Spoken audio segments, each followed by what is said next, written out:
Program Kultura je že tretja generacija programov Evropske unije za področje kulture. Traja v obdobju 7 let, to je od leta 2007 do 2013. Trenutno se program izteka in kot je že gospa Sonja Kralj Bervar omenila, je v pripravi že nov program Ustvarjalna Evropa Creative Europe, ki bo predvidoma tudi seveda podpirala prevajanje literarnih del. Trenutno smo še v obdobju programa Kultura. Na voljo za projekte literarnega prevajanja bosta še 2 razpisa. Od letošnjega leta dalje v programu sodeluje že 36 držav. To so države članice Evropske unije, države Evropskega gospodarskega prostora, kandidatke za članstvo v Evropski uniji in Srbija, Črna Gora in z letošnjim letom najnovejša članica Bosna in Hercegovina. Kot vsak program ima tudi program Kultura svoje cilje. Osnovni cilj programa je, da bi s spodbujanjem sodelovanja med kulturnimi organizacijami uveljavili skupni kulturni prostor, ki bo skupen vsem Evropejcem, bo temeljil na skupni kulturni dediščini in spodbudil zavest o evropskem državljanstvu. Poleg tega pa so posebni cilji programa tudi spodbujanje transnacionalne mobilnosti oseb, ki delujejo na področju kulture, transnacionalno kroženje kulturnih in umetniških del in izdelkov ter medkulturni dialog. Osnovni cilj podpore za te projekte je spodbuditi kroženje visokokakovostne evropske literature med evropskimi državljani in s tem krepiti poznavanje evropske literature in evropske književnosti. Podpora je namenjena prevajanju oziroma v vse uradne jezike držav članic upraviček in prevajanje iz latinščine in stare grščine. Upravičeno so samo leposlovna dela, ne glede na žanr. V okviru projektov je možno prijaviti za prevajanje od 1 do 10 del. Upravičeno so izključno dela, ki so že bila izdana in še niso bila prevedena v ciljni jezik.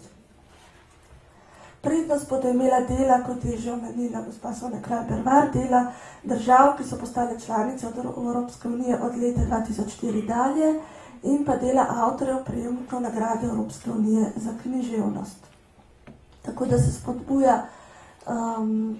se na ta način spodbuja prevajanje iz tako imenovanih manjših vzhodnoevropskih jezikov v jezike večjih držav ter dela novih uveljavljajočih se avtorjev. Avtor dela, ki te želite prijaviti, mora biti državljan države upravičenke oziroma imeti tam stalno bivališče. Ciljni jezik prevoda pa mora biti materni jezik prevajalca. Izjema so samo jeziki, ki so manj rabljeni in v primeru, če založnik lahko dokaže, da pač nima ustreznega prevajalca, da lahko prevaja. Kandidirajo na razpis lahko javne ali zasebne založbe in založniške hiše, ki prihajajo oziroma imajo sedež v eni od držav članic programa, ki sem jih že naštela.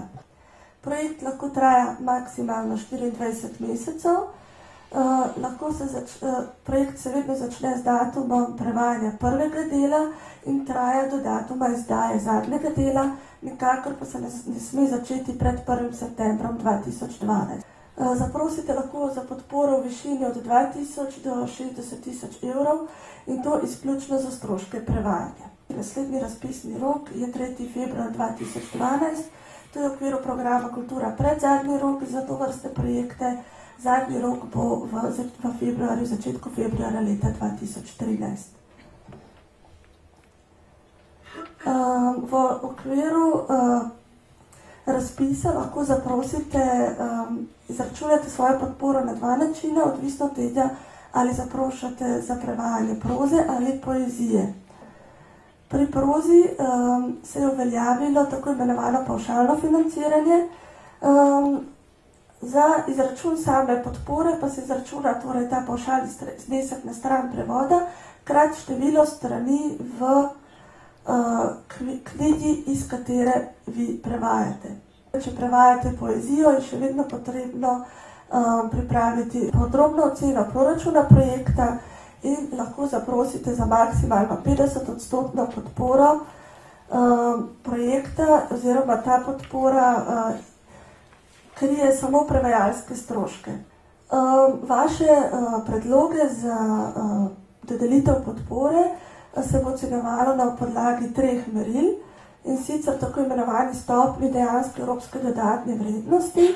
Gre za to, tukaj se bo ocenjevalo, kakšen je izbor vaših del, ali so to dela, ki so pomembne predvsem na nacionalni, regionalni ravni, ali gre za dela, ki prihajajo iz celotne Evrope. Prednost imajo, kot že rečeno, dela, ki so bila napisana v državah, članicah programa oziroma članicah Evropske unije, ki so se pridružile programu po letu 2004, in pa dela napisana strani avtorjev, dobitnikov nagrade Evropske unije za književnost. V drugi točki se bo ocenjevalo tako imenovano stopnjo odličnosti. Tukaj se bo ocenjevali sama dela, avtorje, kakovost prevajalcev, tudi izkušenost založniških hiš. V tretji točki pa se bo ocenjevalo predvsem vaš promocijski plan, na kakšen način boste vi vaše knjige, vaš projekt promovirali avtorje, kolikšen je obseg, doseg do bralcev. Prijavni obrazci so od lanskega leta, je potrebno dati javno obrazce v elektronski obliki, in sicer v 2 delih. V prvem delu je potrebno do 3. februarja najkasneje do 12. ure opoldne po srednjem evropskem času dati elektronski obrazec s 3 obveznimi prilogami. Po oddaji pa je potrebno odposlati še prijavnico v papirni obliki do 24. najkasneje 3. februarja. Seveda prijavnice lahko oddate prej, kar tudi toplo priporočamo. Ko pri prijavi prispejo v Bruselj, se prijave odprejo in preverijo najprej po tehnični plati, če so prišle pravočasno, če so oddane vse obvezne priloge. Potem gredo vse te prijave ocenjevane s ekspertnim komisijam, ki po strokovnih platih v okviru tistih 3 meril, ki sem jih prej naštela, ocenijo samo vsebina prijave, izbrana dela, promocijo. Nato se oceni tudi finančna sposobnost založb in upravičenost prijave glede na stroške, ki ste jih navedli. Objava rezultatov je predvidena tam nekje do konca julija 2012.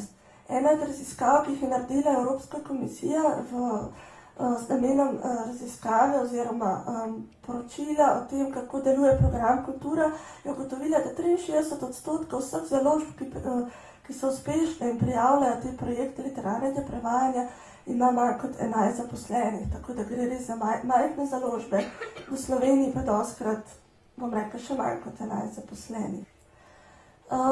Same slovenske založbe so bile zelo uspešne, so v samem vrhu. Leta 2010 po številu izdanih knjig, po številu prejetih projektov,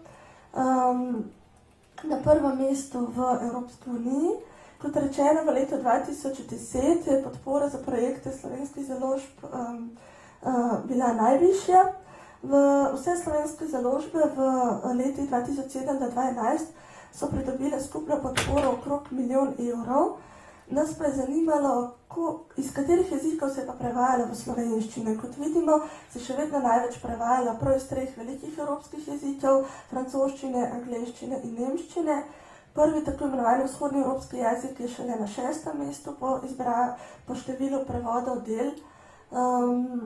Sledimo hrvaški jezik, na repu pa nikoli v okviru programa Kultura še niso bila prevedena dela iz bosanščine, estonščine, irščine, litvanščine, litovščine in malteščine. V celotnem času trajanja od leta 2007 do 2011 je bilo prevedenih že 230 del v slovenski jezik.